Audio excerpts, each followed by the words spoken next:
Na nararanasan sa bansang Pilipinas.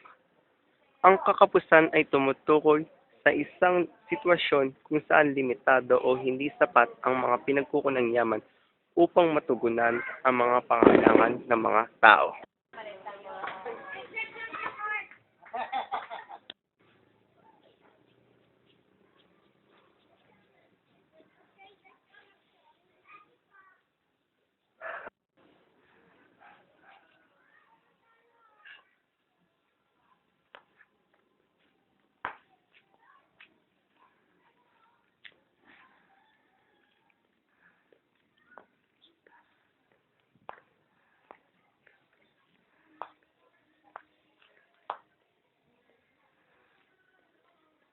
Madaling sabi, kakapusan ay hindi kasapatan ng pinagkukunang yaman upang matugunan ang mga pangailangan at kagustuhan ng mga tao.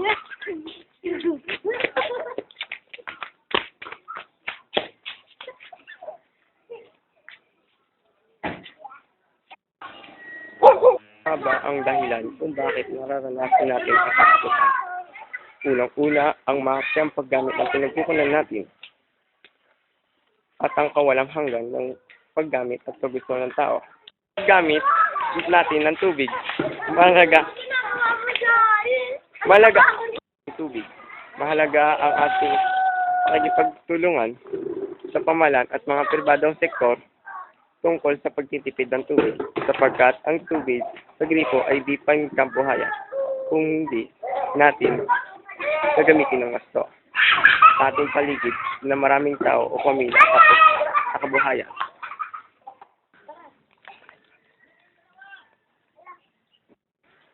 Sa ating paligid na unang-una sa pagkain. Minsan ang hanap buhay ang kalaki at ang lalaki at ang asawa na lamang ang naghanap buhay sa paglalabada. Hindi sapat ang kanyang tita sa kanila at 5 anak. Tinutulungan din sila na kung minsan nagiging palaasa na lamang sila sa gobyerno. Ayaw namang kumilos at magsikat na makaahon sa kahirapan upang maligyon, mabigyang solusyon at makatulong man lamang. Kailangan magtanim at mag-alaga ng mga hayop upang maibisan ang kakapusan, pangkabuhayan sa kapusan ng oras.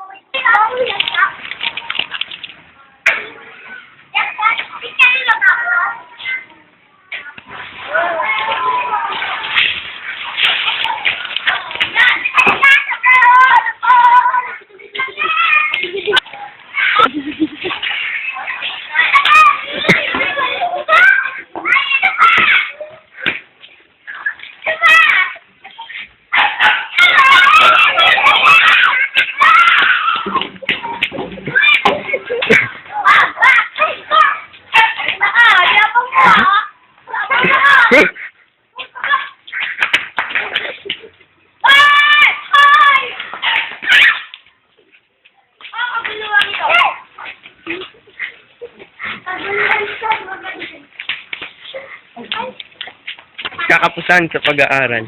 Marami ring kabataan ang kapos sa pag-aaral. Ang dahilan ay kahirapan kahit ang isang bata ay gusto mag-aral at makatapos, malaking hadlang ang kahirapan. Maliban na lamang kung siya'y matalino at maging skola. Sa mga depressed areas, maraming talagang ang kapos sa pag-aaral. At tuloy, hindi makapag-apply ng trabaho.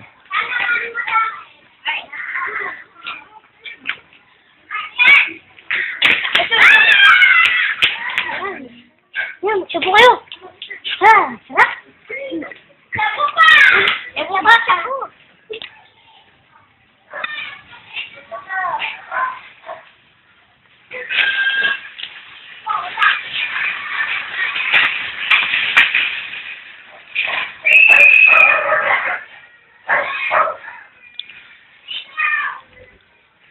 Ang kakapusan natin sa lahat ng mga pangangailangan ay maaaring ding maihahon kung ang mga tao ay magtutulungan at makikisa sa mga programa ng ating pamahalaan. Ang edukasyon ang isa sa pinakamahalaga ng salik sa mga tao. Dahil sa pamamagitan ng edukasyon, tayong mga tao dito natin mababase ang kung anong mga pangarap natin sa buhay. Sa mga buhay. At dito din natin malalaman kung anong karapat-dapat o ano ba ang magugustuhan natin sa ating paglaki. Ngayon, sa ating panahon at sa amin, mga kabataan, kami ay nagsisikap na mag-aral upang makuha namin kung anong gusto namin sa paglaki namin. Baka balang araw, ang mga klase natin ay may naging professional na, halimbawa, mga sa boxing, o naging nurse na, professional teacher, architect, engineer, o presidente man na ng